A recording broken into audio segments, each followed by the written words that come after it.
Good morning. Welcome to the final hearing of the Subcommittee on Chemical Safety, Waste Management, Environmental Justice, and Regulatory Oversight in the 117th Congress. And to Ranking Member Wicker and the rest of the committee members, I appreciate your work and partnership over these last 2 years as we've examined a number of issues important to people here in the United States. And now we're looking at another issue, the issue of plastics. I'm going to ask my team to hold up. Well, I'll have them hold up first this photo, which I took when I was out jogging along the Anacostia River. The river is just choked with plastic. And I took some other pictures when I was running on the Potomac after a high tide event, and the entire running trail is covered with millions of pieces of little tiny pieces of plastic. It's what we would never see, except the river overflowed onto the running trail, and when the water receded, it left this deposit. And on the day I was undertaking this marathon along the Potomac, there were people out there on teams, and they were picking up each little tiny bit of plastic because they were trying to separate them from all the leaves and all the grass and everything else. And in the time that I was running the marathon and went down the Potomac and came back, like each volunteer in a couple hours had cleared like a 2 square foot section, trying to pick all these little tiny bits out. All these millions of bits that would have been washed in the ocean or are washed in on every other hour of every other day. And another reason for us holding this hearing, I'll have them hold up the other poster here, is that we have an emerging problem of microplastics. And plastics don't really degrade. They break down into tinier and tinier pieces. And we are now seeing that these plastics are everywhere. It's in the, well, as the headline says, the baby poop is loaded with microplastics. Antarctic, far away, has microplastics. Human breast milk has plastics. So we find them deep in the lungs of living people. And what we know is that plastics are loaded with thousands of chemicals with different effects, and that those chemicals are not even disclosed to the public. So here we have thousands of chemicals deep in our lungs, in our breast milk, in our consumption, and we don't really understand all the effects of those chemicals, but it's certainly a cause for concern, and that's why we're holding this hearing. It's my sense that plastics may well pose a very significant risk to human health. I'm struck by the fact that it's estimated that each of us consumes in our food and in the air we breathe, the water we drink, the equivalent of a credit card worth of plastic every single week. And so think about that of your children consuming those, if you will, 52 credit cards a year and all the chemicals that are embedded in that plastic, and ask yourself, do we need to thoroughly understand this issue as it affects human health? And certainly I think we have a responsibility to our children, to the generations to come, to thoroughly understand this and address this challenge. 25% of the more than 10,000 chemicals associated with plastics pose potential health or environmental damages, including chemicals that mimic, block, or alter the actions of hormones, that reduce fertility, and that damage the nervous system. Through every stage of its life cycle, plastic can release these toxins. From the petrochemicals used in their production that workers and frontline communities are exposed to the ones that are released through regular plastic use, and finally to the toxins that make their way into the air, the soil, the water when the plastics are thrown away. Now, most of us have heard of the 3 R's, reduce, reuse, recycle. And it sounds like a magical way to address this challenge. But here's the story with plastics. It's not 3 R's, it's 3 B's. They're buried, they're burned, or they're borne out to sea. That's quite a different picture. And then we have the notion that we have recycling bins and we put plastic items into them. And yet very few people know that often those recycling bins are simply combined with the trash. In many, many institutions, they're simply kind of a greenwashing. And if they are being brought to recycling operation, only about 9% get recycled. So that means just a fraction of the plastic is recycled. Mostly what you do, recycling bin with, you're not recycling a whole recycled will be recycled. The risks and dangers associated with plastic production and pollution, they're not going away. In fact, they're going to get worse. Plastic doesn't break down, it just breaks up. In the last 60 years, the world has produced more than 8 billion tons of plastic. Over 6 billion tons of that has become plastic pollution, meaning the plastic has been produced, has ended up in the environment, and it's still there forevermore. The rate of plastic production is expected for the next 3 decades. It's another reason this committee should be taking a thorough examination of it. We have something that's caused a lot of concern, and yet we're blindly en route to tripling its presence. I think that that's not an acceptable formulation for the accountability that we bear as legislators to the people of the United States. Without serious changes to our recycling systems, such as proper labeling or requirements for companies to use recycled materials in their products, our nation will continue simply to be wish cycling. So that's why we're here this morning, see what options there are, folks, about approaches. I have introduced the Break Free from Plastic Pollution Act. It says basically, yeah, well, let's improve our recycling to the degree that that will make a difference. Let's eliminate single-use plastic that's absolutely unnecessary.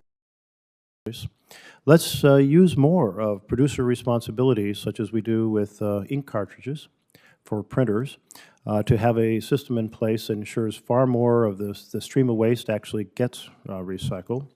Let's have a national bottle bill. The bottle bill in states like my state, Oregon, the first in the nation to have a bottle bill, its recycling rate on plastic bottles is up around 90%.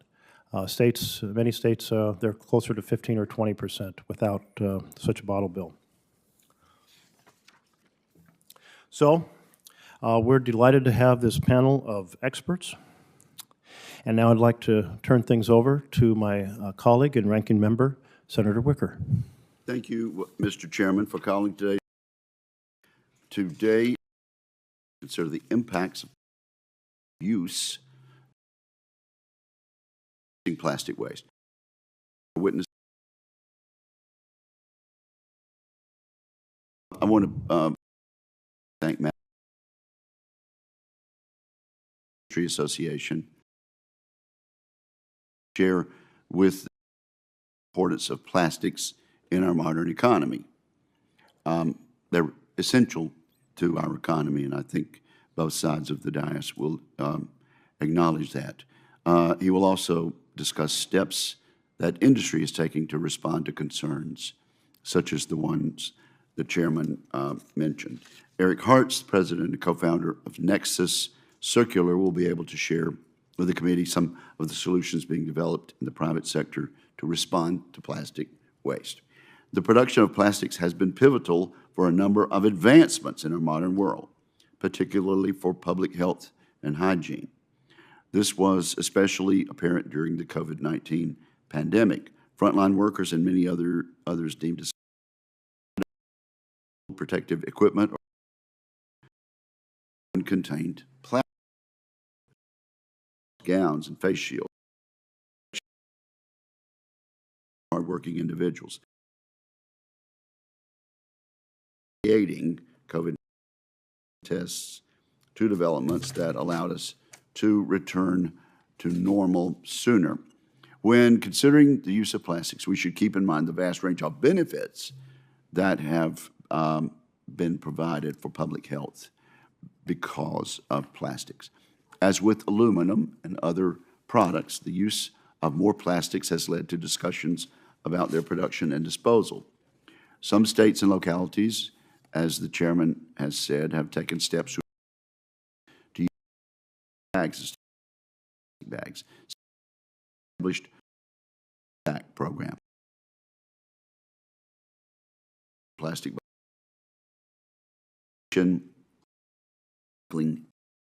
advanced recycling offer promising solutions for dealing with plastic waste. However, lack of demand and contamination issues have kept recycling from realizing its full potential. Access to recycling is a problem. It is limited, if not completely unavailable, in many parts of the country, including rural areas, such as many places in my home state of Mississippi. Congress has taken steps to tackle these issues. We addressed contamination concerns when we included Senator Portman's Recycle Act in the bipartisan infrastructure law. This legislation, which is now in statute, creates a new grant program to fund recycling education with the goal of reducing contamination.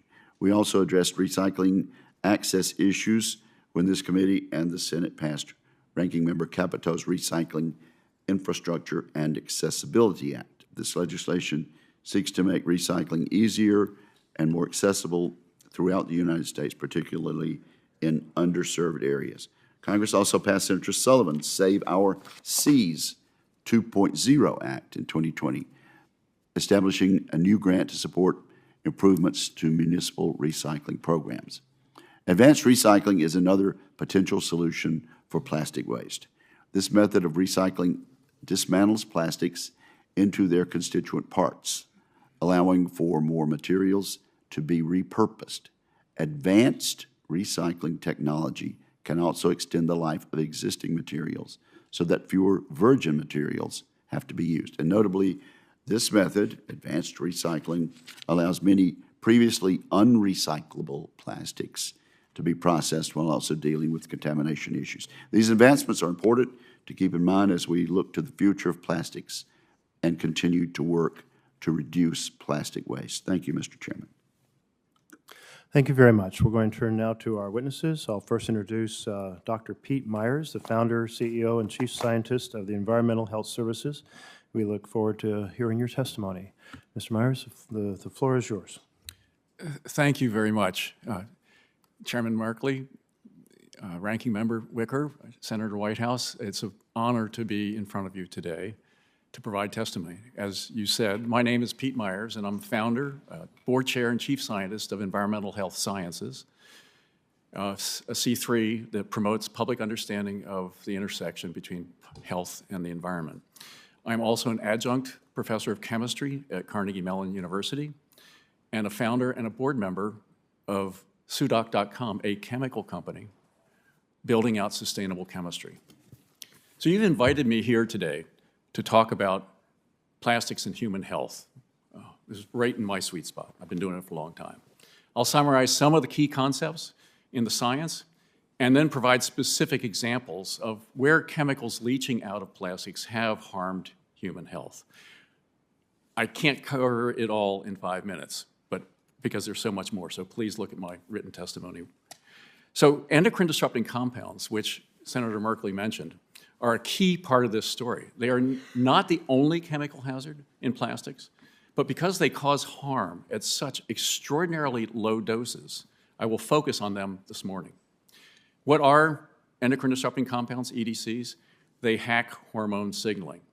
Hormones are the messaging system that tells genes when to turn on and off. They affect literally all physiological processes throughout our bodies. They make sure the fetus grows up healthy, a healthy adult, and they also work to ensure that healthy adults age well. When hormone signals are hacked, bad stuff happens. That's what endocrine disruption is about. Many chemicals, we are exposed to hundreds of endocrine disrupting compounds throughout our lives, including from plastics. Many chemicals leaching out of plastics are EDCs. That links them to a wide array of today's epidemics of non-communicable diseases like breast cancer, prostate cancer, testicular cancer, infertility, immune disorders, and brain impediments, including ADHD and autism. Toxicity in plastics, you have to understand, it comes from 3 different sources. One is the basic building block of the plastics, what's known as the polymer, what becomes the chain that makes a plastic. So then you have the additives that are infused into the plastic that's composed of the monomer. And these molecules like phthalates alter the material characteristics of the plastic. And finally, you have chemicals that were not intentionally added, and these are really important, but most people are unaware of them. They are the result of impurities in the reagents that are used to make the plastics originally. And those impurities come from many different sources. They often can't be controlled, and it's really expensive to remove them. And if you were to spend the money to remove them, plastic would be much more costly. Most chemicals in plastics have not been tested for safety. None have been tested thoroughly. But if you don't test, you don't know if they're safe. If you don't test, you don't know. That's one of my core messages. You must test. If you take a random sample of plastics from consumer shelves, about 75% of them will show at least one toxic feature, 75% off the shelf. Also, you can't assume that bioplastics are safe. Some are definitely not. You have to test to determine what's safe and what's not. So I've studied endocrine disruption for 30 years. In 1991, I even gave it that name, endocrine disruption. In 1996, I co-authored the first book for the general public about endocrine disruption called Our Still in the Future. Since then, over $1 billion of dollars and euros and yen and renminbi have been invested in EDC research around the world. Tens of thousands of scientific papers have been published in the peer-reviewed literature. We know so much more now than we did in the early 90s. Please feel free to hold on for a moment while we figure out what happened to the lights. I must have said something shocking. Somebody doesn't like your testimony, apparently.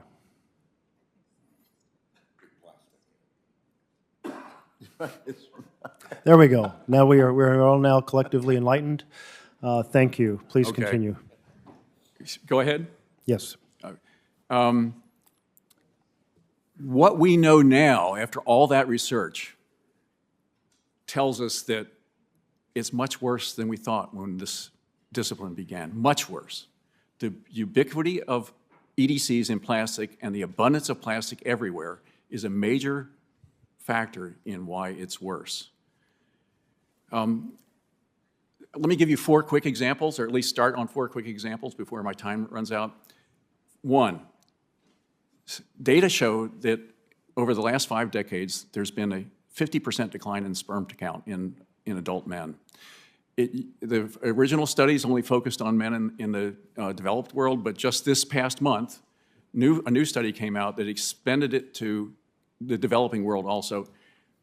And what it showed is the rate of decline is speeding up. It's not slowing down. It's global. It's not just sperm count. It's also other features of male and female infertility are worsening also. If the current rate of sperm count decline continues, average sperm count will decline asymptotically towards 0 by the 2040s. That's not very far off. Reproducing the old-fashioned way will become much less common. It just won't work. And to add injury to injury, some plastic chemicals interfere with artificial reproduction technologies, which to begin with are quite expensive. So that's 1. 2, brains are being rewired by certain plastic chemicals. This has been proven definitively in animal experiments where you can take the brain apart. Epidemiological studies of kids whose mothers were monitored for chemicals during pregnancy show patterns predicted by these experiments. Not always, but most of the evidence is consistent. ADHD and autism are part of the picture. I'll end with this. One expert in how thyroid hormone is key to proper brain wiring and how EDCs hack thyroid hormone has written that unless the long-term exponential increase in autism is stopped, by 2045, 1 in 2 children born in the US will be on the autism spectrum. Think about what that means for society. I've got several other examples I could go on about why do so many men have trouble peeing in the bathroom as they grow old, or some really interesting work on how chemicals interfere with breast cancer treatment. But I'll stop here and look forward to questions. Thank you very much for your testimony, and I do encourage people to read your full written testimony. And we're now going to turn to Ms. Enck. You serve as president of Beyond Plastics and former EPA Regional Administrator for Region 2. The microphone is yours. Good morning, Senators. What an honor to be with you, and thank you for holding this hearing. It is so timely and so vitally important that we get to solutions. I'm Judith Enck. I use she, her pronouns, former EPA Regional Administrator, founder of Beyond Plastics, and I'm on the faculty at Bennington College in Vermont. On the off chance that you're not riveted by my 22-page testimony today, I want to direct you to page 8 with a great cartoon by Liza Donnelly. There's a guy or a gal looking out the window with their daughter saying, "Someday, daughter, all of this will be yours, and you'll just have to deal." I included that cartoon because it's a reminder of what is at stake, that we cannot leave our kids and our grandchildren with this enormous problem of plastic pollution. There are solutions. I can go on forever with solutions we can grab off the shelf today. There are also false solutions being promoted by the plastics industry, which I hope we can get into, which is chemical recycling or advanced recycling. You all know, you open a package that you order on Amazon, for instance, it arrives really overpackaged, so much stuff you don't need. And in fact, today, the prestigious national group Oceana put out a report on how much plastic packaging is produced by Amazon. Amazon, we need you to do much, much better. Oceana also commissioned a poll. 82% of voters want you to adopt laws to reduce plastics. The poll results were bipartisan: Republicans, Democrats, Independents. When I served at the EPA, I met many people who were climate change deniers. I have never met a plastic pollution denier because the evidence is everywhere. You walk down the street, you see plastic bags in the trees. And I also want to go on the record by saying there are some uses of plastic, but we don't see medical waste hanging from trees. And medical waste, by the way, is a small percentage of plastic production. Cars are more efficient if they have some plastic, making them lighter. I don't see car bumpers in my local park. I see a lot of single-use plastics. This is a climate change issue. My organization did a report called The New Coal, Plastics and Climate Change. We looked at production, use, and disposal of plastics and learned that in the next decade, greenhouse gas emissions from plastics will exceed that of coal. I support recycling. I started my town's recycling program over 30 years ago. Everyone should keep recycling metal, glass, cardboard, aluminum. However, plastic recycling has been an abysmal failure. It clocks in at under 10%. And I quickly want to explain why. If you take a newspaper and you put it in the recycling bin, it can get recycled into a new newspaper. There are many, many different plastic resins. As Dr. Myers said, thousands of different plastic chemical additives in plastics and many different colors. If in your own home, your washing machine probably has on top of it a bright orange detergent, hard plastic. In your refrigerator, you have a clear squeezable plastic. Those two cannot be recycled together. And when the plastics industry says they can use chemical recycling and create new plastics, that's not true. What they're mostly producing is fossil fuel. And that's the last thing we need, is more climate warming fossil fuel. Also, it's just not dealing with the large percentage of plastics that are out there. This is very much an environmental justice issue. Plastics are produced in environmental justice communities, places like Cancer Alley in Louisiana, where there's a concentration of petrochemical facilities.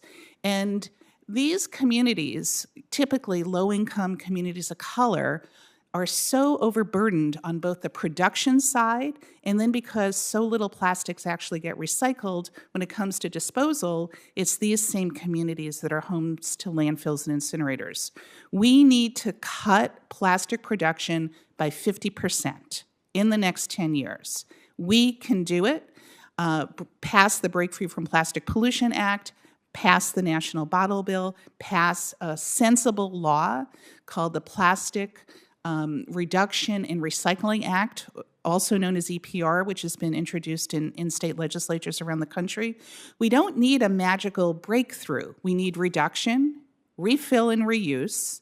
And if you absolutely cannot reduce or refill and reuse, then rely on paper, metal, glass. Get the toxics out, particularly out of the paper, and make sure that that material is made from recycled content and are easily recyclable. Local governments are drowning in plastics that you can't recycle. If you are a fiscal conservative, you should embrace plastics reduction. We've got to be honest. Plastics recycling isn't working. It's having a devastating impact on health in the communities where it's manufactured. Reduction is the way to go. The federal government could start using real dishes in all of its facilities rather than single-use plastics. Schools need funding to install dishwashing equipment to stop serving children on single-use, for instance, polystyrene trays. How about public drinking waters, public water fountains everywhere you go, so you can fill this up rather than wasting your money on plastic water bottles? Funding is key. When you look at infrastructure, I urge you to think about putting funding for states and local governments into a reuse, refill infrastructure. Right now, local governments can't control everything that's coming at them, but packaging companies have choices to make.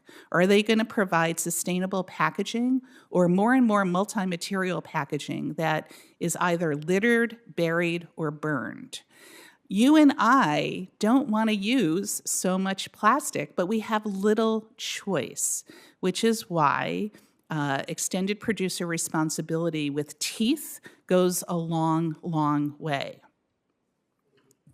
Thank you very much for your testimony.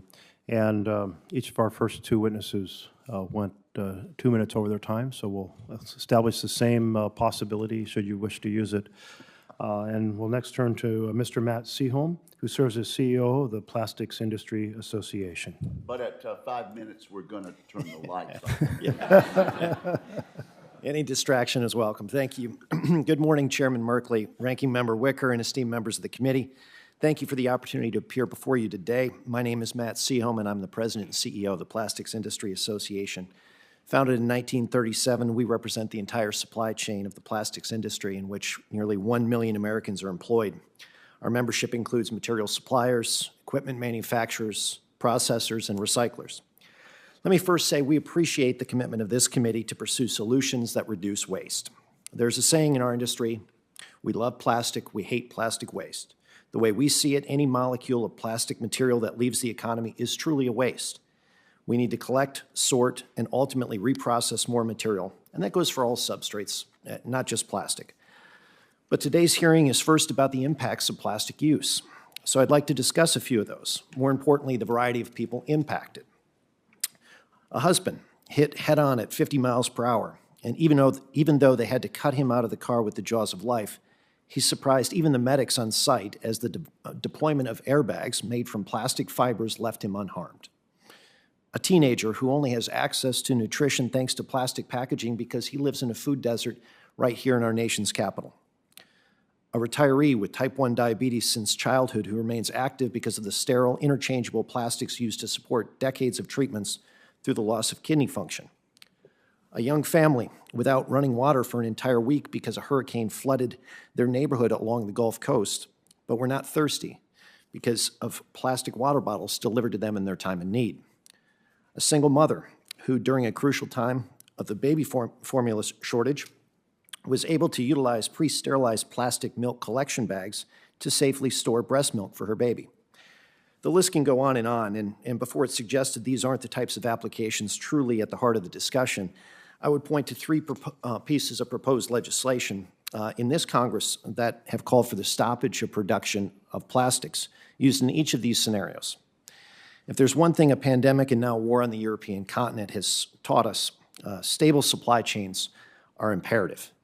Producing plastic in America is a good thing, and something that I believe should be embraced as essential, not abruptly stopped.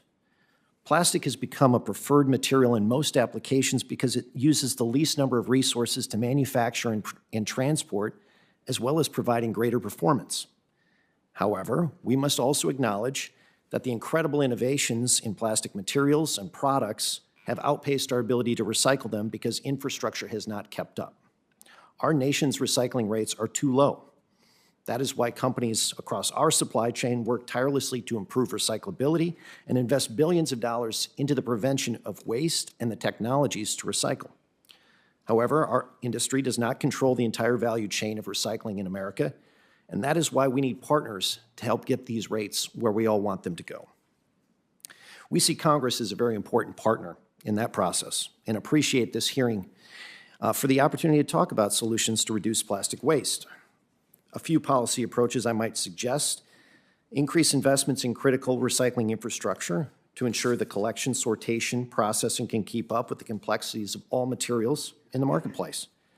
The EPA has started their process for granting resources included in the Infrastructure Investment and Jobs Act that stem from Save Our Seas 2.0 legislation passed in 2020. It's a great start, but certainly more is needed. Promote end market development for the variety of plastic resins to ensure demand remains for recycled materials. Reasonable and attainable recycled content requirements can help spur investment and guarantee markets for recyclable material. Encourage innovations in recycling technologies to ensure materials that cannot economically be recovered through traditional methods can still be recycled, moving us towards a more circular economy. But perhaps more importantly, I urge Congress to avoid stifling innovation and promising new technologies that are absolutely needed. There's already real value in post-consumer plastic. These policies will help us better capture it and keep it in our economy. At the end of the day, plastic is essential, plain and simple. We need it in our lives, but America does not recycle enough of it. Our industry wants to recycle more, and that's why every day we recycle more than we did the day before. Working together, I know we can get these rates up, and together is the most important word in that sentence. I hope that is the spirit of today's discussion. I thank you again for the opportunity to offer testimony on behalf of our industry, and I look forward to answering your questions. Thank you for your testimony. And I'd now like to introduce our final witness, Mr. Eric Hartz, the co-founder and CEO of Nexus Circular. Good morning, Chairman Merkley, Ranking Member Wicker, Senator Whitehouse, and other members of the subcommittee. My name is Eric Hartz. I am co-founder and president of Nexus Circular. We are an advanced recycler that transforms used plastics for reuse with the objective of reducing plastic waste. While there are a variety of companies that process used plastics, Nexus Circular is unique, and I'm here to discuss what Nexus does and appropriately what it does not. I appreciate the opportunity to provide information to subcommittee members regarding our real, proven solution to the challenge of used plastics. Nexus Circular is a commercial-scale solution today that handles a wide array of plastics, including hard-to-recycle films that most recyclers cannot. We convert these plastics in one single heating and cooling cycle to produce products that our partners can convert into virgin equivalent plastics using the same equipment they use to produce plastics today. Nexus does this without chemicals, catalysts, water, special treatments, or burning. Since our founding by Jeff Gold, our team has been laser-focused on taking used plastics and turning them into circular products safely, economically, and with the ability to scale in a way that has a positive impact on the environment and the communities we serve. We have an experienced, passionate team that is literate in chemistry, operations, engineering, logistics, safety, and finance. Our philosophy from the start has always been, if our technology is not economical, environmentally friendly, and scalable, then it will fail to provide the solution to the plastics challenge we all seek. The used plastics we accept are not waste. They are materials that have been segregated from the waste stream and are often bound for landfills. We do some light sorting for suitability. We cover a broad array of plastics: polyethylene, polypropylene, polystyrene, and, as mentioned, an expertise in handling hard-to-recycle films. All can be mixed together, and there's no special recipe. We heat the used plastics in the absence of oxygen at 580 to 750 Fahrenheit. At this temperature, the plastics not only melt, but they depolymerize, breaking down at the molecular level, turning into vapors that are then cooled into circular liquids in an entirely closed system. These liquids are then made into new virgin equivalent plastics by our partners. It's also why advanced recycling is referred to as molecular recycling. Because we recycle at the molecular level, these plastics can go through this process again and again indefinitely. Our products and those of our partners represent a true circular plastics economy. There is no burning, gasification, nor incineration, which all occur in the presence of oxygen at much higher temperatures of 1800 to 2700 Fahrenheit. Some mistakenly equate advanced recycling to incineration. Besides being 3 to 4 times hotter, incineration requires oxygen, whereas our process has practically none. Actually, our process would fail with oxygen present since it would not yield sellable circular outputs. Our Atlanta facility operates in compliance with all federal and state laws in an industrial park in Fulton County, Georgia, a Clean Air Act non-attainment area under the purview of the EPA at the federal level and permits from the state of Georgia. We and our partners are ISCC Plus certified and follow audit procedures ensuring all materials are recycled. Our operating footprint is small, so we can site our facilities in similar areas across the nation. Advanced recycling complements mechanical recycling. It does not compete. The recycling hierarchy remains the same: reuse, repurpose, if necessary, mechanically recycle, which is melting and reforming of plastics, now, if able, advanced recycle, which is recycling at the molecular level, and if absolutely necessary, landfill. Further, this is not an either-or solution. It's a both-and, meaning our approach supports both converting used plastics into new ones and finding ways to reduce plastics where merited. The demand for Nexus Circular's output far outstrips supply because plastics producers have set ambitious recycled content goals to meet the demand of their own customers who ultimately down the line make products for consumers. We are proud to provide all of them an environmentally friendly, job-creating approach while concurrently addressing the plastics challenge that impacts us all. In short, our advanced molecular recycling process is an elegant solution to a seemingly intractable problem. It's lights out. But please don't just take my word. We cordially invite all of you, anytime, to visit our commercial-scale operation in Atlanta, just 20 minutes from the airport or downtown. Once you see firsthand what we are doing, how we are doing it, and most importantly, how it differs from what some think, we believe it will clear up any confusion about our approach. Better yet, we expect it will generate true excitement about the potential of providing a real solution to addressing the used plastics problem. Innovation is never easy. And Chairman Merkley, as you appreciate, this is a marathon, and we have started this run together, and we are here to solve it together as well. I appreciate the opportunity to share our on-the-ground experience, and I look forward to your questions and comments. Thank you. Thank you very much for your testimony.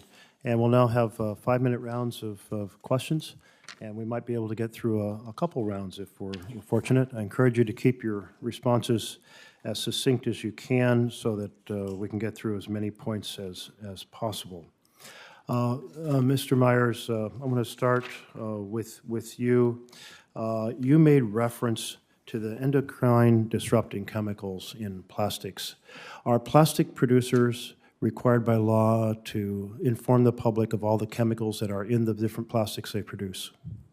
Not only are they not required by law, but it would be physically impossible because many of the compounds in plastics are what are called non-intentionally added substances, which get there basically by accident. They get there because they're impurities. Okay, but in terms of the chemicals that are added deliberately for flexibility, for hardness, for colors, are those required to be disclosed to the public? To my knowledge, they are not, and it would be a good move if they were required. Mr. Seaholm, do you support full transparency for the chemicals that are added to the plastics that go into the public realm? Yeah, we have full faith in the FDA's approval and decision-making process, and that's when it comes to food contact in particular. We never cut corners when it comes to safety. So you support full disclosure of all the chemicals that go into the plastics that go into the public realm? Well, I guess it depends on which kind of plastics you're referring to, but if we're talking about food contact, which is really where safety comes first and foremost, I think the FDA approval process is certainly sufficient, and we participate and fully support it. Okay. I appreciate your point about those things that come in contact with food. But certainly, one of the challenges we have is all the other plastics degrade and have as they become microplastics, as they release chemicals over time. I want to go to the impact that you noted, Mr. Myers, over the question of those specific chemicals that affect human reproduction. During my lifetime, we've seen a big increase in breast cancers, a big increase in prostate cancers, and you noted a 50% decline in male sperm production. Well, most men would kind of, oh, whoa, what's that? Now, are all three of those related to the presence of endocrine disruptors in the products that are released into the public realm? Those all three are predictable consequences of being exposed to certain endocrine disruptors, but they aren't all three due to the same endocrine disruptor. So it's a very complicated system. There are hundreds, if not thousands, of EDCs, and they all have their unique characteristics of harm. A few years ago, there was a whole movement across the country saying, well, one in particular, and I, not being a chemist, maybe I'll mispronounce it, but bisphenol A? Bisphenol A. Bisphenol A, or BPA as it came to be called in the public realm. I was like, well, we got to get this out of the lining of our tuna cans. And oh my goodness, how about out of our water bottles too? Has that actually changed by law, or is it just that some makers of water bottles now advertise that they're BPA free? The one BPA product that has been eliminated by the FDA in the market is baby bottles. But that was done at the behest of the manufacturers of baby bottles because they were getting such bad press from all the big stories about BPA harm. Most products that include BPA have not been removed from the market. So what about the water bottles that we buy in the store? Those are largely motivated by marketers, by companies who have an alternative to BPA and want to advertise that they are BPA free. The problem is that the most common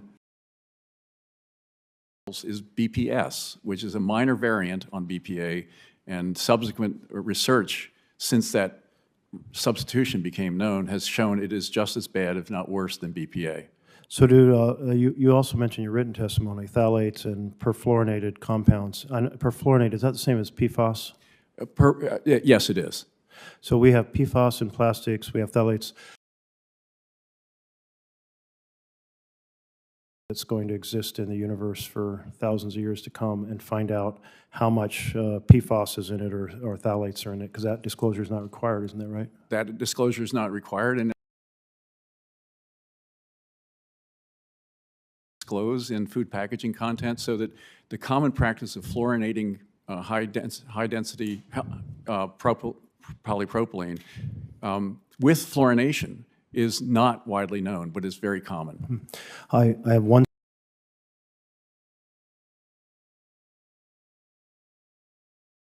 members that are here to ask questions. Senator Wicker. Thank you very much, Mr. Myers.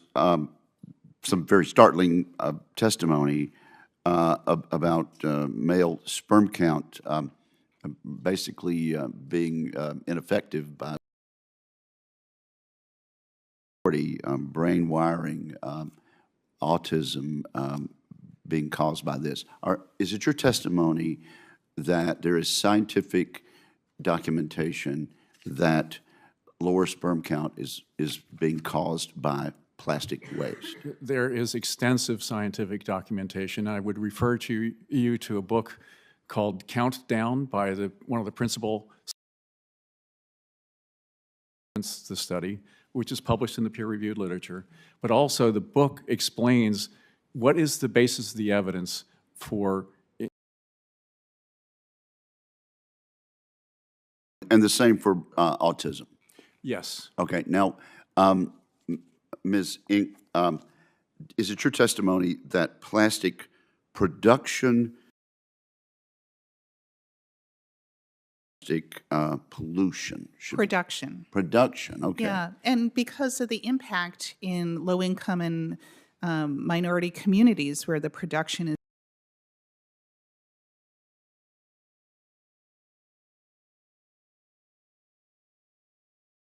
How about that? How practical is that? And what do you say to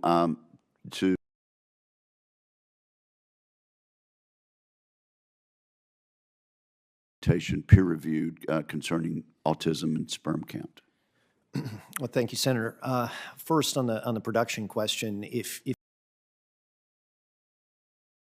elsewhere, the likelihood that it's going to be produced with some sort of better environmental standards is unrealistic. So the best thing for us to do is actually produce the plastic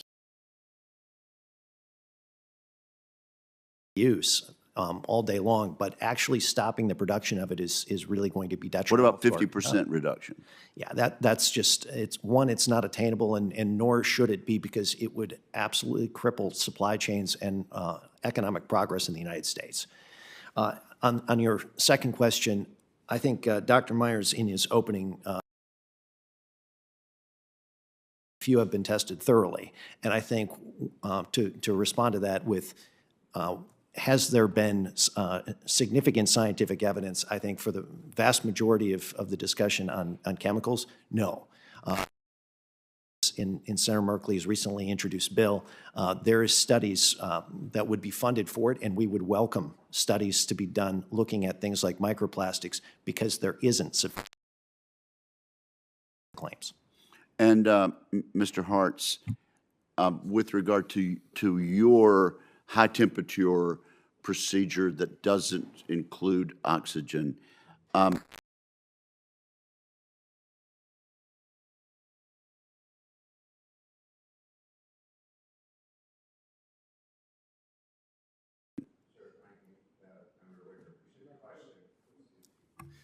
Ranking Member Wicker, appreciate the question. So I think first, we're talking about a two-tier problem.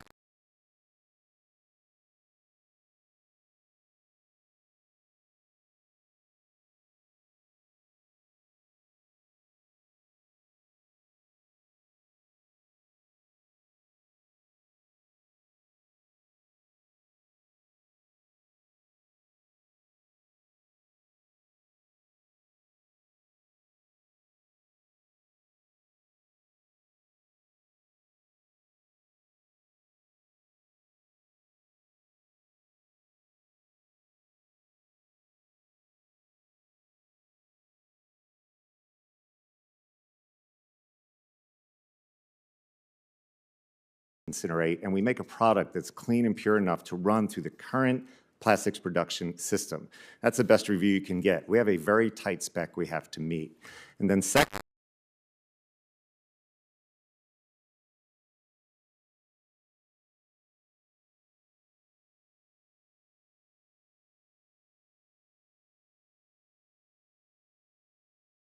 yet? we are actually able to scale. We are running a commercial scale operation today, and again, invite anyone in this room to please come visit us and see it. It's very Ms. Inc., have you visited them, and what's wrong with what Mr. Hart said?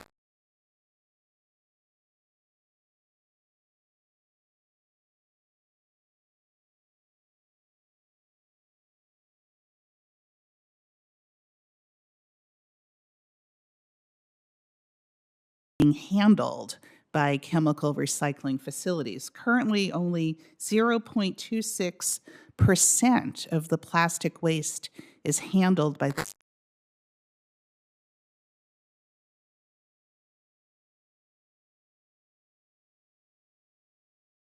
Mr. Hartz, what do you say to that? Without being flip, any innovation has to start somewhere. Low-flow toilets, when they started, had to be produced at small volumes to get to larger ones. The cusp that we're on now, and that's the job we've made about being efficient and environmentally friendly, and that is where we're headed now. So we actually believe our footprint is quite small. We can go near the feedstock. with Ms. Ank. This is a problem that's enormous, and even if we are successful on our own, we're not going to solve it alone. Our cohort needs to solve it together, and there is a way to do that.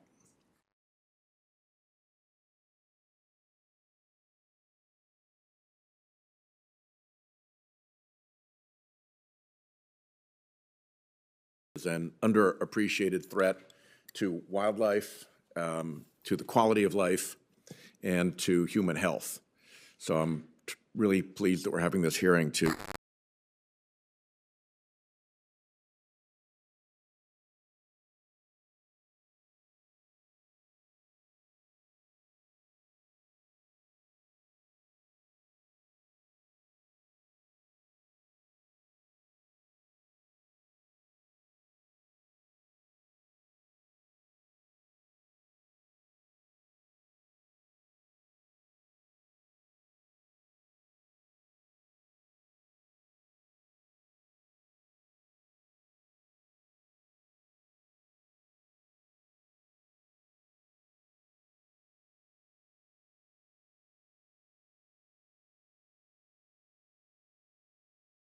process is very promising. We need to lean in very hard because I'm sick to death of reports coming out of the ocean plastics meetings that the U.S. was the weak link and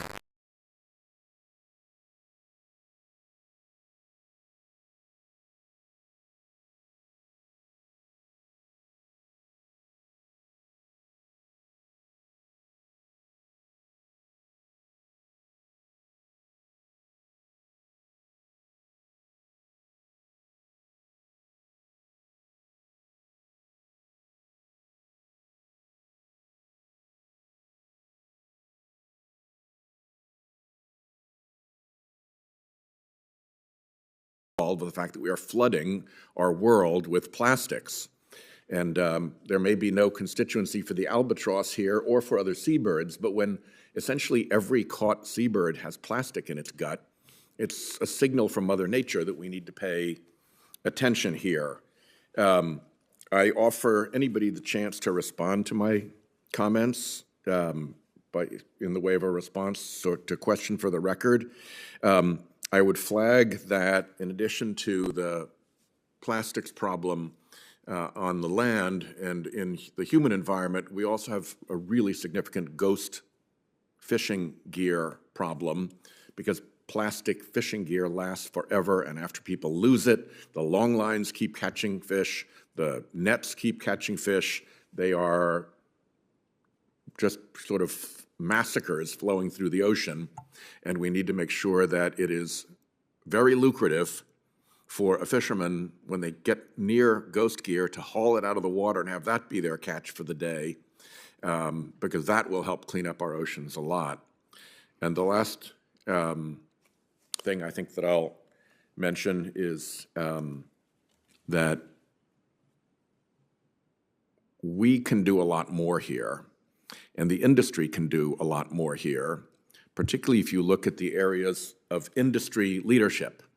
You know that it's feasible when industry is already doing it. So I was in Norway at the Our Oceans conference when Unilever announced its pledge. It's a major seller of goods, major distributor of plastic and packaging, and they made the pledge that for every pound of plastic that they put out into the economy, they were going to find a pound of plastic in the ocean or in the environment and get it back and dispose of it properly. And to me, at the moment, I think that is the core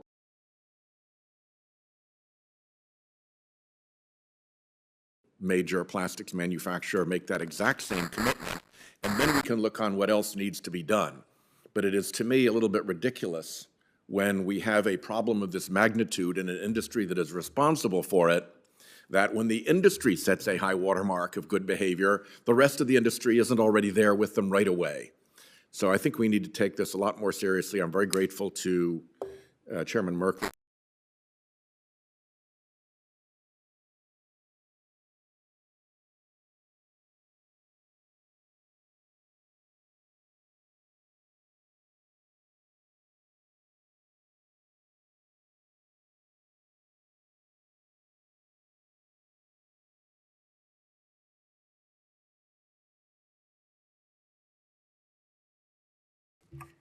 So, Senator Whitehouse, we are a both-and solution. We agree that it's a large problem and that we can do it that way. And then secondly, Judith, I think you quoted Mario Bono, and I agree. But zero waste done by millions imperfectly would be great, and regulatorily and other behaviors that we can incent would be great to do that. Mr. Myers, your 20 seconds. I think it would be useful if members of the committee, if they are not already familiar with a strategy for sustainability now in implementation in the European Union. It answers a lot of the questions that we've been talking about today now on these issues. Thank you. Senator Capito. Thank you, Mr. Chairman, and thank the witnesses for being here today. And recycling in more general terms and not just focused on plastic. And we see some other industries have been very, for many, many years. I'll use the paper industry as an example of that. Chairman Carper, Senator Bozeman, they are the Senate recycling co-chairs, and Senator Lummis and Senator Merkley and I are members of that. We also have 2 recycling bills.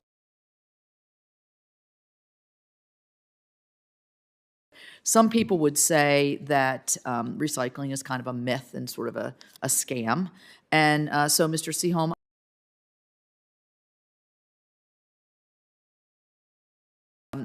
in terms of one of the comments that I heard, Ms. Enck, I hope I said that correctly, that, to stop the productions of plastic. And, you look around, I'm sure this sweater probably has some, certainly this has, you can't even look anywhere without seeing plastic somewhere. Is there a movement in your business to even consider this? So let's talk recycling first and then manufacturing. Yeah, thank you, Senator. No, recycling. Mr. Hartz would probably take umbrage to that as well. But we don't do enough of it. We recognize that. Process. But I got to tell you, I've been to dozens of facilities where they're actually reprocessing the material, and I ask them all the same.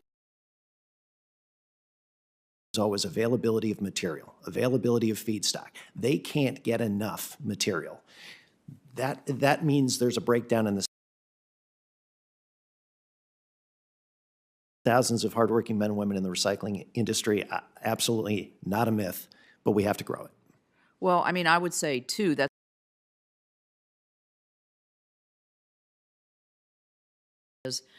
we've heard this, you said it nicely, we need more materials. Some people say we need more trash. If I look at just computers alone, the old computers that we had back when our kids were going through school, what do you do with all of that? I don't know, Mr. Hart, is that the type of recycling that you're doing? And why is your technique called advanced recycling? Second question first. I think, thank you, by the way, Senator Capito. Advanced recycling is a nomenclature, I think, that kind of became what it was. The reason I refer to it as molecular recycling, I think that makes it sound maybe overly complex, but the fact that we are operating at the molecular level allows us to be done repeatedly over and over. These plastics can come back. And I share that, in theory, all plastic currently above ground is all we would ever need if we do this properly. And to Senator Whitehouse's point, that doesn't solve the production issue. That doesn't solve the size of the problem. If we can do that concurrently, back to the both and point, I think that would be great. Now, in terms of types of plastic that can go through, there's also some misnomers sometimes. The chemistry is that polypropylene, polyethylene, and polystyrene are the ideal plastics to go through the system, and there's ample amounts. Films are also incredibly difficult for mechanical recyclers. It fouls their equipment. They don't want to see it, which is why we complement what we're doing. But if someone says, gee, we take all plastics, a PET is an oxygenated plastic. You're going to get char, you're going to get benzoic acids, other things that clog your system. PVC has chlorides in it. We have to meet a parts per million specs, so we want to avoid those as well. So you can't just say, gee, we'll take all plastics. But the system is such that we can get the plastics we need, and concurrent with that, build an infrastructure and habit set that allows those plastics to come to us, and we have an answer to the problem. Well, I would encourage this, I know, what is the percent now of plastics that's recycled? Was that the .026 that you? 5 to 6%. 5 to 6. I'll go back to the paper industry. I think they testified 80%, maybe. I might be wrong on About that. 65. 65. So they've been doing a lot longer too. So I think that goes to your point, Mr. Hertz. You got to start small before you can get big. And so I appreciate you all coming in today. Thank you, Mr. Chair.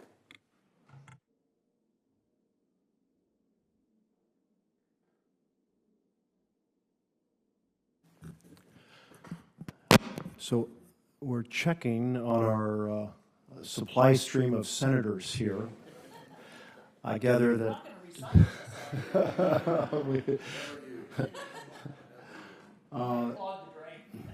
And I'm not sure, Senator Sullivan was here. Is he ready to step in?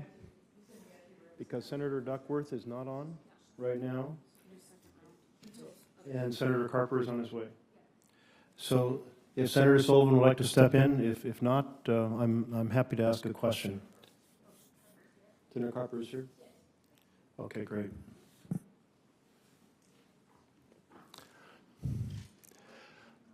While we're waiting for Senator Carper to arrive, Mr. Hartz. Hey, here we are. Welcome.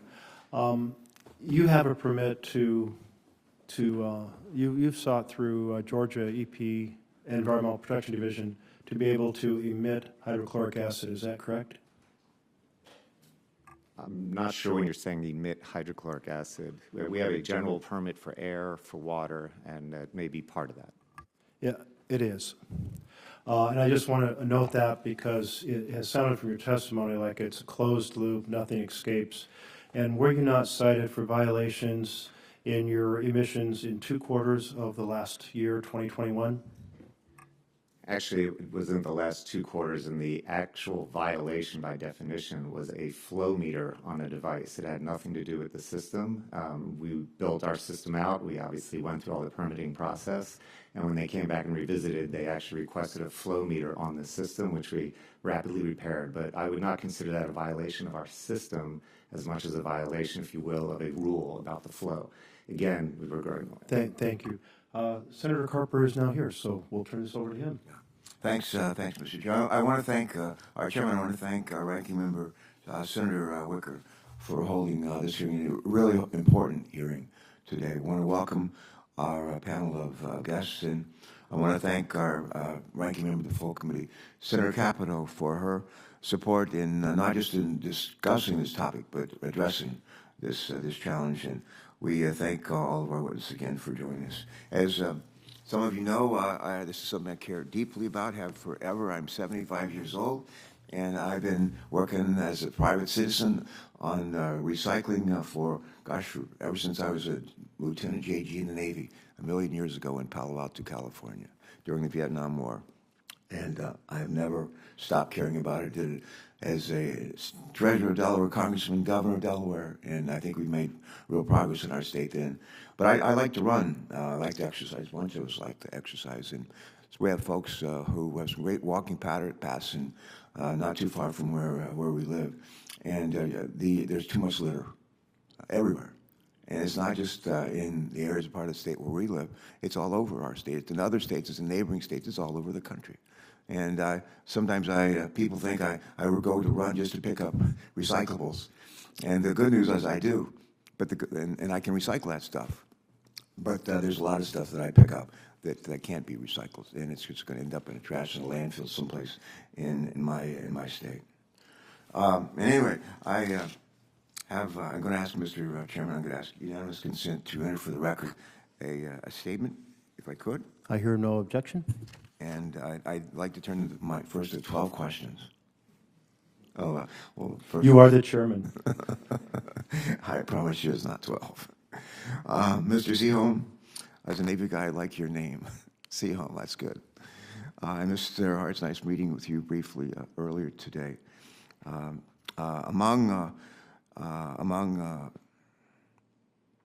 me just say, I've heard concerns from the plastics recycling community that increasing the number of chemical recycling facilities in the U.S. could hurt the financial liability of mechanical recycling facilities, as increased demand would restrict access to plastic feedstocks. And this could further reduce our already very low plastic recycling rate. Question, if I could, Mr. Sehom, for you. Would you just discuss this concern, please? Sure. Our belief is that it should be an all of the above approach. In order for us to get where we want to go, it should be mechanical and molecular recycling as part of the solution. There are certainly applications that molecular recycling does better in terms of purity in particular, and when it comes to food contact, it is actually presenting us with some fantastic options. So our belief is the demand is going to be there, and we strongly support both types. All right, Mr.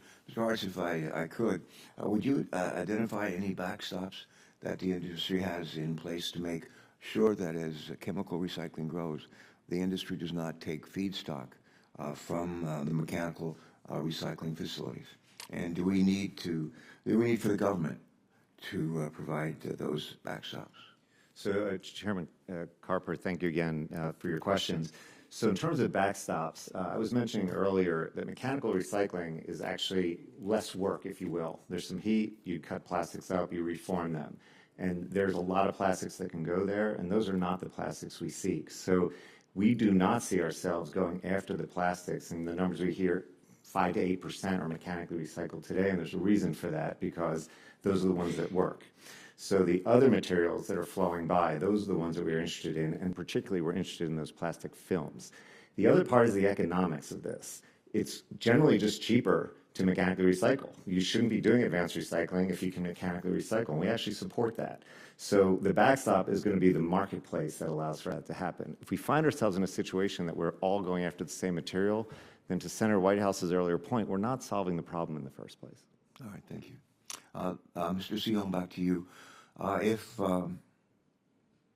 last fall, I think it was last fall, we held a roundtable series and a committee hearing on the concept of a circular economy. We heard from stakeholders from a variety of industries and organizations, as well as state and local governments, about what it would take to transition to an economy that values and promotes circularity at every step of the industrial process, including in the plastics industry. Senator Merkley's bill, the Break Free from Plastics Act, includes several policies that are designed to help reduce plastic pollution, as you know.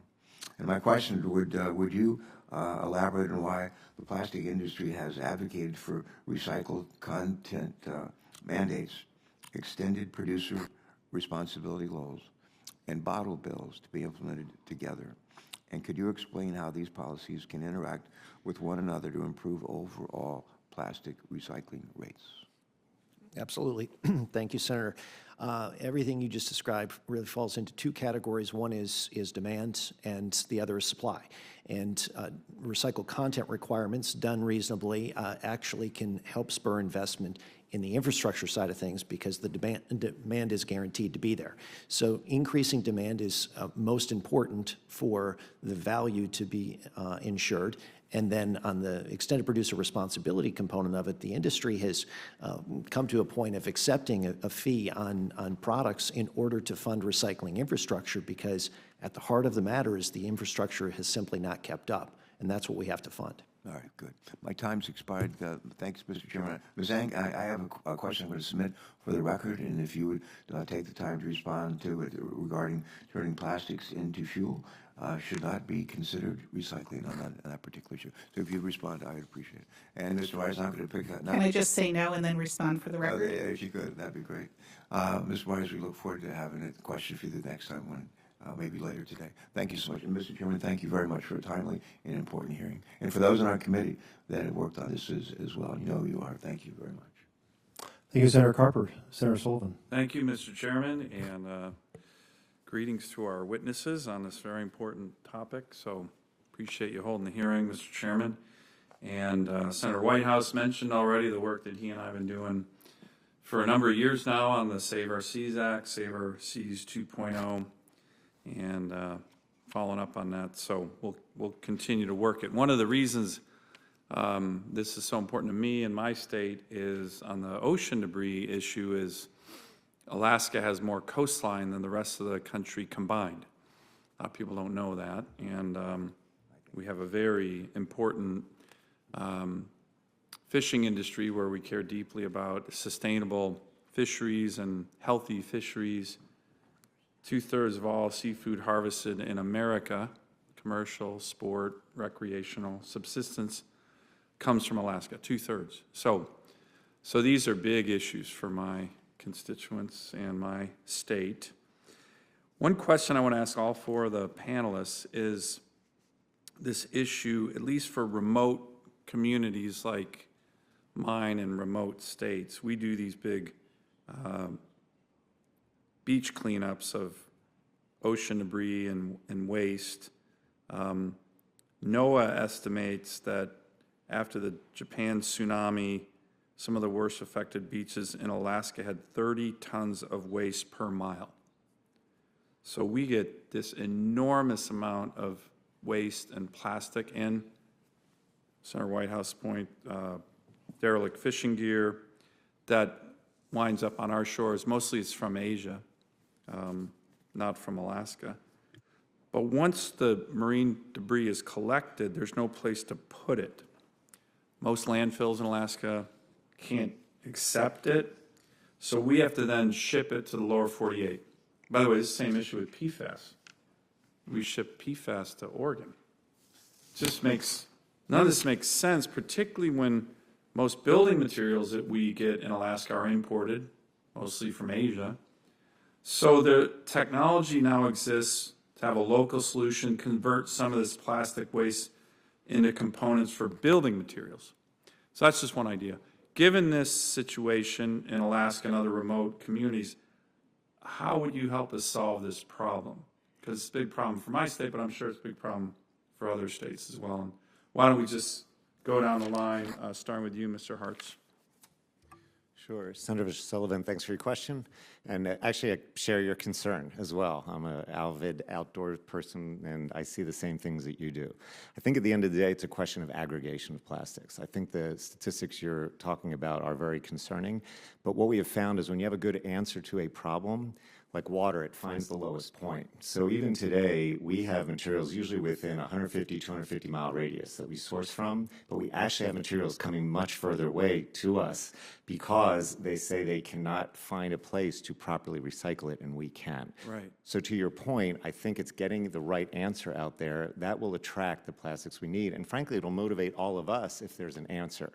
So that is how we approach it. And to be able to do it in places that, you know, aren't big cities and stuff like that, right? So we actually have a relatively small footprint, but you can't go against the gravity of economics. So often you have to have a certain scale, but it doesn't have to be oversized. We've designed our operations to be a smaller footprint because it's better to be closer to the feedstock because there's less density, if you will, than the material we produce, which is easier to then to transport to make new plastics. Great, thank you.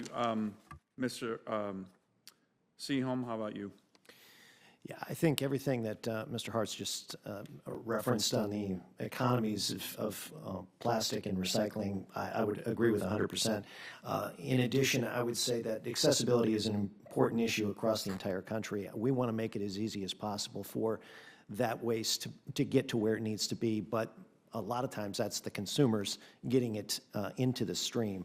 And Senate Bill 3742 by Senators Capito and Senator Carper is something we wholeheartedly support in order to increase accessibility for rural communities. But without a doubt, in those situations, especially with marine debris, by all means, let's figure out the best way to get it to where it needs to go. Good. Ms. Zhang? Hi, Senator. So scientists tell us that within the next decade, for every 3 pounds of fish in the ocean, there'll be 1 pound of plastic. Once it's in the ocean, it's virtually impossible to get it back. Most of it falls down to the sea floor, not the surface. The solution is making less plastic. Right, no, I know, but And you- I just want to give you the, if you can answer my question that I posed to you, which is, hey, we collect a lot, we got to ship it. What do you think? So I understand, I've seen your testimony, but my direct question, if you can try to answer that, that's the reality my state deals with today. And our Save Our Seas Act tries to deal with this, but I just want, you guys are the experts, so I want, if you can just answer that question. And Mr. Chairman, sorry I'm going over, I know, I just want to see if they have a quick answer.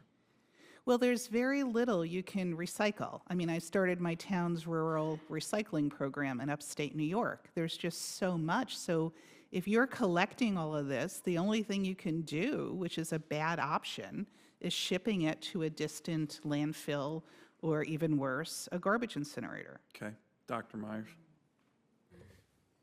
You describe a really important issue and challenge to us, because when I think about using marine plastics as building material, I think about what happens when that building burns. That means the people living in it or working in it will be exposed to very serious toxins. And I don't know what the solution is, but I know that we can't contribute to tomorrow's problems with solutions today that ultimately don't make sense.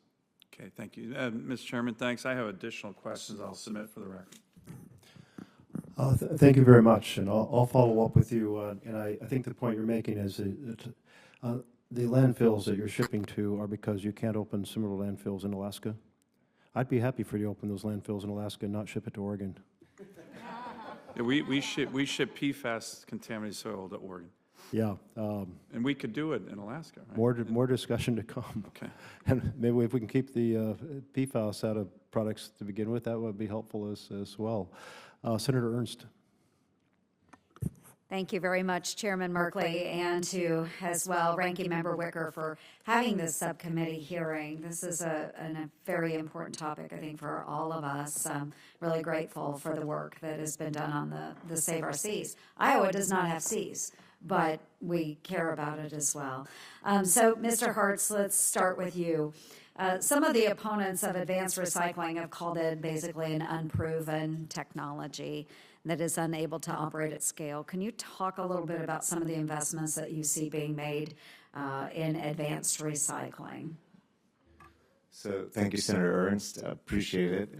I was talking earlier that we're here really to talk about Nexus in terms of how the industry goes, but we are inviting anyone to come see what we're doing. So in terms of showing scale and showing something that's commercially viable, our plant in Atlanta is that. It's not a lab scale, it's not a pilot scale, it's a commercial scale plant. So we ourselves have, through sweat equity as well as financial investment, built a plant that's doing just that and are now looking to proliferate that. But you are correct, there are other investments being made elsewhere. The term advanced recycling is kind of an umbrella term, and you can have various types of technologies under that. And we always push that economic and environmental footprint come first. The technology could work great, but if it can't scale in those ways, and I feel like a little bit like a broken record, and I apologize, but that is how innovation happens.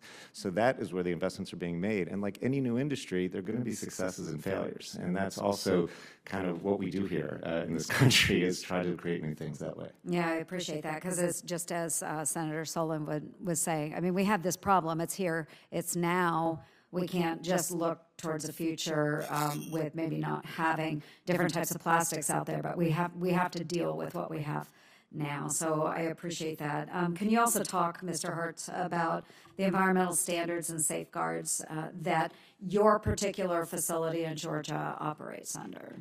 Sure. So we are in a non-attainment area. We're under federal purview by the EPA. We also obviously have state permits as well. We meet all air, water requirements, and we actually, in some areas, are permit by rule. Our footprint is actually smaller. If non-attainment areas, you're well aware, is very tight. We're actually tighter beyond that still. And then we also manage very carefully. We try, like I said earlier, to keep a closed system. Of course, you're always going to have potentially, at valve points, you're going to have some VOCs that may get out. You manage for that as well. But we're very diligent about that because, again, if we can't prove the point, this is not going to grow. And we'll be here trying to discuss regulation otherwise if we're not doing our job right. Okay, very good. So I'm from Iowa, wonderful home state. Eddyville, Iowa is home to construction of the world's first bio-BDO facility. Geno's technology will power the core and Cargill facility to produce bio-BDO single-use plastics, in addition to electronics, apparel, auto parts, and other consumer goods. And notably, compared to conventional BDO produced using fossil fuels, bio-BDO offers 90% greenhouse gas emissions savings. Bio-BDO is not only better for the environment, but producing it in the U.S. also supports our local farmers that right there in Iowa. When the Eddyville facility comes online and in active production, it will process about 30,000 bushels of corn every single day, which is great for our farmers. Mr. Seaholm, what role do you see the bioeconomy playing in furthering this type of innovation with bio-based plastic products? Sure. So thank you, Senator. Similar to my previous answer, it's an all of the above. There are opportunities to use all sorts of different types of original feedstock, and bioplastics are a growing part of the marketplace. We have members who are in the bioplastics division, and we strongly support bio as an option, especially for many of the restaurant-type applications where you have compostable streams, and it does present a good opportunity. Very good. And then what have been the, for you as well, what have the consumer and markets reaction to these types of alternatives been? I think it's been great. I think everybody is looking to use an environmentally beneficial product. And I always say people don't feel guilty when they use plastic. They feel guilty when they're done using plastic if they feel like it doesn't ultimately go where it's supposed to go. And that's why recycling is so important. And the same thing goes for biobase. If it goes into a compostable stream, fantastic. Yeah, wonderful. Well, we wish great success to our folks in Iowa, and congratulations to our farmers that engage in this. I'll yield back. Thank you, Mr. Chair, and thanks to our witnesses. Thank you very much. So a few decades ago, a scheme was developed regarding triangles printed on products with different numbers representing the different basic types of plastics. And the idea was that, if we know the basic category of each plastic, each article can be grouped accordingly, and then an appropriate system can be found to recycle it. We now hear that this system basically doesn't work. How many plastic forks do you put into your system, Mr. Hartz? Excuse me, Chairman Merkley, how many plastic forks? Utensils. I would not know the answer to that. Isn't the answer none? No, sir. Forks can be made from polypropylene. They can be made from other plastic materials. So. Sure, but you have an industrial stream feeding your plant, and forks are contaminated with food, and so they go into the garbage bin, not even into the recycling bin. Actually, Chairman Merkley, we do actually take consumer-type materials as well. It's not a large part of our stream, but we do take materials from grocery stores, for instance. We also we are part of the energy bag program, and we handle it that way too. Okay, I'm going to have some questions for you, for the record, because I'm probably the only person up here who's actually visited a chemical recycling site. And in this site, they said, hey, we have a particular stream that we need to take advantage of because we know what those chemicals are. We know what we're going to reduce. The purchaser of the oil that they were producing wants to make sure they know what that stream is. And if you go down to the cafeteria down below here, you'll find that every piece of plastic that touches food is directed to be put into the waste stream, not into the recycling stream. And if you follow the recycling stream, it's probably dumped in with the rest of the garbage as well, as opposed to actually sent anywhere. So one of the questions I'll ask you is exactly how many pounds of forks or straws or plastic lids, because that model does not fit with what I witnessed when I visited a chemical recycling site. And I think another interesting piece of that puzzle is going back to these triangles. Ms. Enck, why has the triangle system fallen apart? Why does it not work? Well, it was originally created just to identify the resin, and it doesn't work because plastic recycling is a failure. It's only 5 to 6% recycling. So consumers are always flipping it over. The numbers seem to get smaller and smaller. You really should only put number 1 and number 2 into your recycling bin. That leaves the majority of plastics as non-recyclable. It's even worse when companies put the iconic recycling logo on their packaging, a plastic bag, film, and that'll contaminate the waste stream. In fact, the California Attorney General, Rob Banta, has launched an investigation around deceptive advertising around plastic recycling. So people want to recycle. Americans, really want to get it going. But other than bottle bills, where you have the deposit, the material is kept separate, you get a high recycling rate. Other than plastics from bottle bill states, plastics recycling is a dead end. We should just call it that and move on to reduction. Ms. Zank, Mrs. Zank, I went to a hardware store recently, and I needed to buy a hammer. I don't know where I misplaced my hammer. I'd had it for 40 years, but I lost it.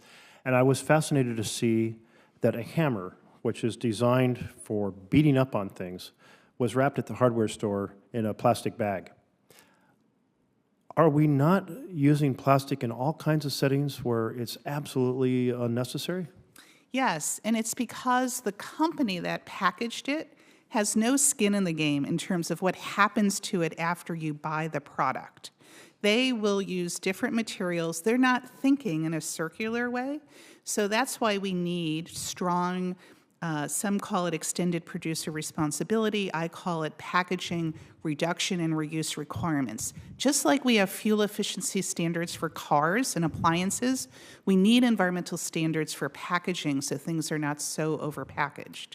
So I recently was given a gift box from a wonderful company, not from my home state, and it had a nice little jar, a glass jar of peanut butter and a couple of jams in it, and all nestled into this beautiful little nest of straw. And I thought, that's really cool. And I picked up the straw, and underneath it was plastic noodles. And I thought, so why are these plastic noodles in here? It didn't go with the whole theme of the this nice package. And I noticed that in a variety of packaging, as we more and more of us order things online or brought into the kind of the Amazon-esque, you see a lot of different packaging coming in your front door. And I've noticed in some settings, various strategies for corrugated cardboard to replace what was previously either styrofoam or plastic noodles. Is it possible to pack most things without using plastics?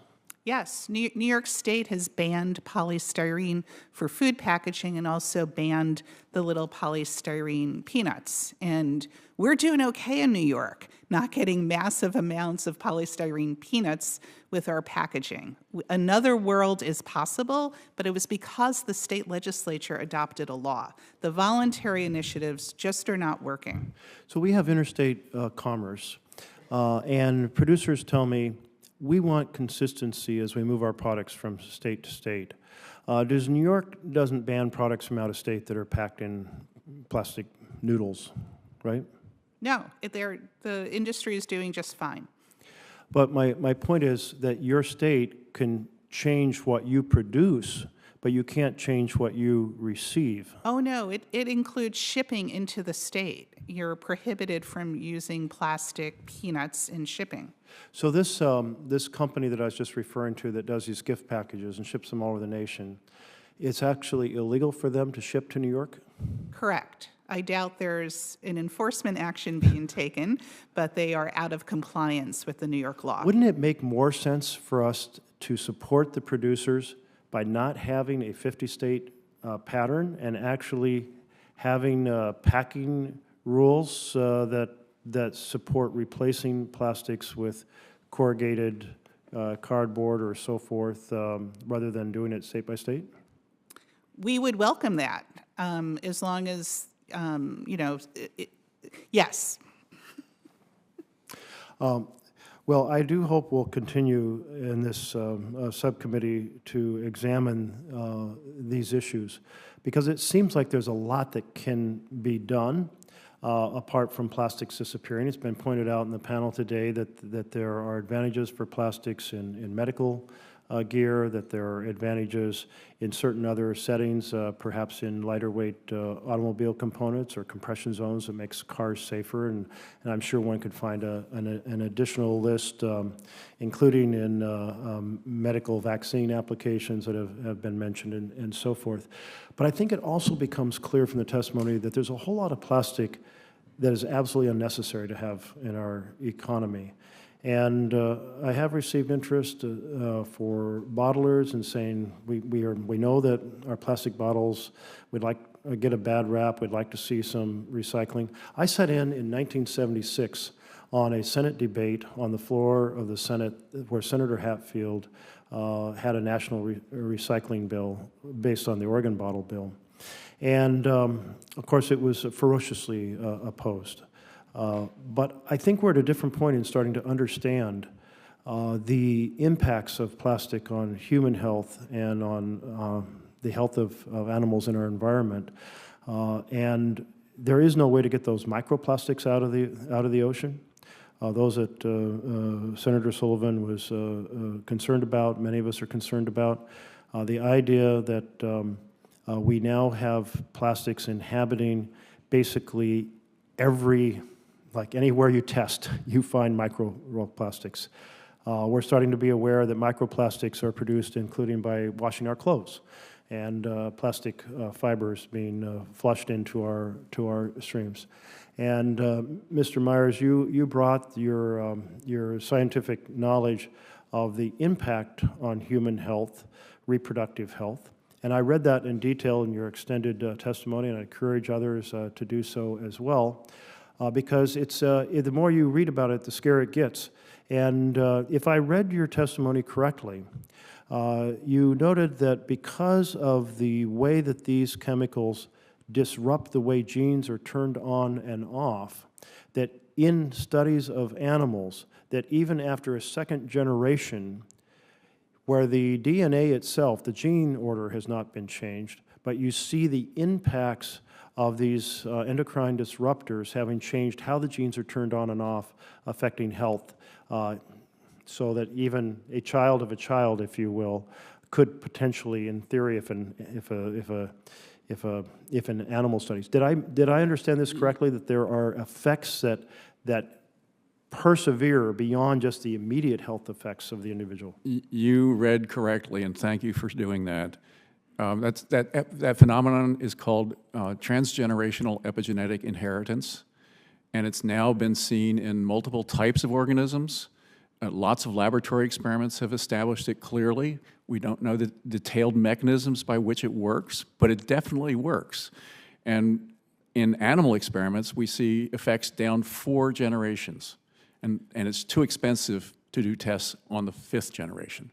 Mr. Seaholm, I know that you professionally represent the plastics industry, but when you hear about plastics appearing in human breast milk, and when you're aware of the impacts of endocrine disruptors as chemicals, do you have any concerns at all about the impacts of plastics on human health? Oh, absolutely. Like I said earlier, the most important thing that our members, especially those manufacturing anything that's going to come in contact with the human body, care about is safety. If they don't have a safe product, they don't have a sustainable business. So safety is at the forefront of everything they do. And you've mentioned recycling.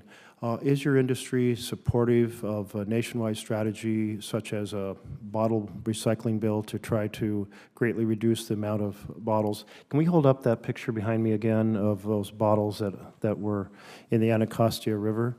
I mean, this is not something like, this is not rare.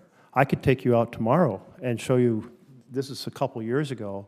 We'd find the same thing. It's in our streams, it's being flushed out, it's becoming microplastics. Would your industry support a national recycling bill for bottles? It's specific to bottles? Well, and I say that because it's considered one of the easier things to do. Yep. Like the plastic's more consistent about what's put into those bottles. States that have a bottle bill like mine have they basically recycle all the bottles that come through the system. Clubs make the kids' clubs collect the bottles in blue bags and submit them, and they raise money for their Boy Scout troop or their swimming club or whatever. Like, it works. So we have a model that works, and it's a more consistent form of plastic than the huge variety of things that have different hardeners, different other colors, additives, and so forth. So it's considered kind of like the lowest fruit. Yep. And so that's why I'm asking, on this lowest fruit, would you support a strong strategy to reach a very high level of national bottle recycling? There's no doubt that bottle bills work. Bottle deposits work. We've seen it. And would the industry support a bottle bill crafted correctly? I think it would certainly be open to that on a national scale. Again, crafted correctly. Well, I guess the details matter, and but if crafted correctly means that we recycle a high amount, certainly my door is open. I would like to work with you all. And Mr. Hartz, when you hear about plastics being in breast milk and that some of the ingredients have these hormone disrupting impacts, and there's a close correlation and perhaps causation, according to various studies, of these chemicals' impact on human health reproduction, be it prostate cancer, breast cancer, low sperm counts, and so forth. Do you share that concern? Is that concern a part of what has propelled you into the business you're in now of trying to find a solution? Chairman Merck, I kind of smile when you ask the question. It's the whole reason we got into this. You know, all the team has had a history of wanting to address these kind of issues, and this particular one, the facts bear out. I think there are two threads of discussion here. One is the problem of plastics as, frankly, you're defining it, but there's also the benefits, and I'm not here to defend or not what the benefits are, but that is a thread of discussion that needs to be addressed. Then there's the solution, and that's what I'm trying to offer today, is a real solution to that issue. So absolutely, I'm concerned about these things. And to your earlier point, just for clarification, we do tolerate reasonable amounts of contamination, because you can't expect a clean stream of plastics to come in. We live in a very complex world. So I just want to share that we do see those things, and we try to work with that. And again, invite you anytime to please come by and see us, because there are different ways to do this. I thank you. Yes, Mr. Myers, and did you? Thank you. I want to return to something I mentioned briefly, the chemical strategy for sustainability in Europe. And one of the key concepts they are introducing is the importance of distinguishing between essential uses of plastic and uses that are not essential, and using that as a priority way to decide which ones are you going to work first to reduce. And once you reduce those, then you can focus on the other types of plastics that are essential and find other ways to do the same thing that aren't plastic. So Europe is thinking very logically and very big about how to approach this question. Okay, essential versus non-essential.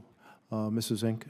On chemical recycling, Senator, I think it's important for you to know that the American Chemistry Council has gotten 20 states to adopt laws to exempt chemical recycling from some important environmental laws at the state level, and then secondly, looking for public subsidies.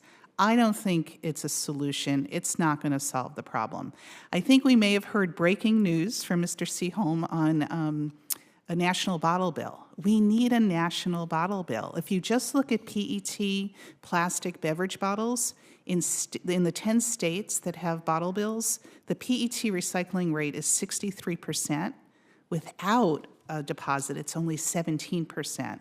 Bottle bills not only prevent litter, but they those percents work. again, for the bottle bills that the states that have it, the recycling rate is? So bottle bill states for PET, if you have a deposit, 63% recycling rate, no deposit, 17% recycling rate. So having the plastics industry support a national bottle bill and getting the details right would be really helpful. Are you going to go on to say Oregon's one of the highest recyclers? Oregon and Michigan, because you've had it a long time. I understand you championed it when you were in the state legislature there. Having a 10-cent deposit rather than 5 cents really works. And then it's crucial to make it easy for consumers. If you pay the deposit, you should be able to return the container to the store. The redemption centers and the depots are nice supplements to return to retail, but I'm super busy. In New York, I return my containers right to the supermarket where I shop. It is easy. I'll tell you that Oregon, it's much harder to return to stores now. However, there is an interesting model that has been developed by the state of green bags and blue bags. So you take and you get these green bags, unless you're a nonprofit, and you put a quick response code Right, on we've the got sack. that, When the sack's full, you throw it through the door at the recycling center, and it is then automatically sorted by computers that take a picture of all the bottles that were in that bag, immediately credits your bank account, and does the same for nonprofits. Much easier than sticking one bottle at a time through a hole and having a machine try to register it and have the machine break down and all the other challenges. But I think we should explore the best strategies from around the country, what works and what doesn't. I think Maine is also very high and sometimes beats Oregon, and I'm told that's because they recycle liquor bottles, which we do not. But more work to be done. But I think at least we need to take the pieces of this where we can find some common ground and move forward while recognizing that will help, but it will only modestly help against the massive amount of plastics that's finding its way into being burned overseas. We were shipping a ton of plastics overseas where it was often burned for power. China now says we don't want that anymore. It was so polluting. Thank you very much. That disrupted a lot of the strategies that we had here. So we got a lot of work to do on this, and I appreciate you all bringing your insights and perspectives to bear. And with that, I need to read the formal comments for adjourning. So I'd like to ask unanimous consent to submit for the record a variety of materials that include letters from stakeholders and other materials that relate to today's hearing. I hear no objections. So ordered. Additionally, senators will be allowed to submit written questions for the record through the close of business on Thursday, December 29th. We'll compile the questions, send them out to all of you. We ask that you try to get replies in by Thursday, January 12th, in the new year of 2023, a year in which we'll all dedicate ourselves to making our communities, our states, our country, and the world a better place. And with that, I adjourn the last hearing of 2022.